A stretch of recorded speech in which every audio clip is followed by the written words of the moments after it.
Let's talk about the calendar. The Touchbase Calendar lets you see all your showings at a glance. To access it, click on Calendar in the main menu. Here's how you access it in the app.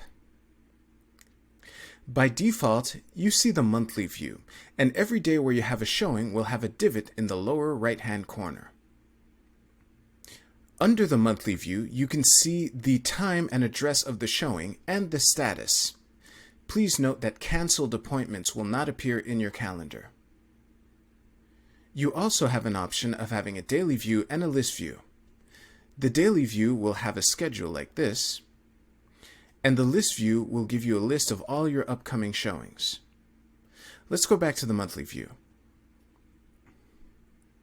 If I click on one of the showings in the list, I get a summary view. Here we can see the listing agents and showing agents. And by clicking on Go to Message, it takes us to the actual interaction.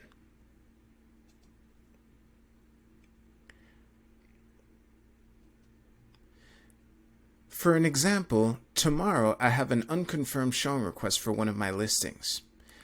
If I wanted to, I could open the summary view, click on Go to Message, and then confirm the showing from here.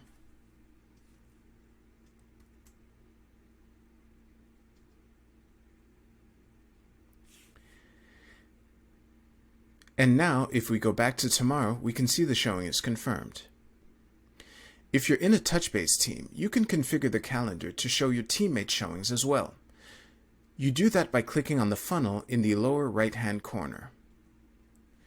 We can choose to display only the showings we've requested, or only the showings on our listings.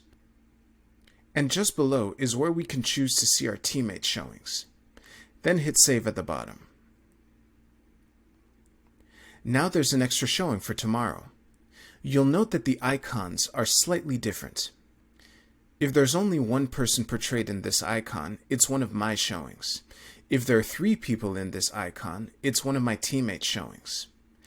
I can click on it to open the summary view, but I'm not allowed to modify this event since it's not my showing. Thank you for watching the Touchbase Calendar tutorial video.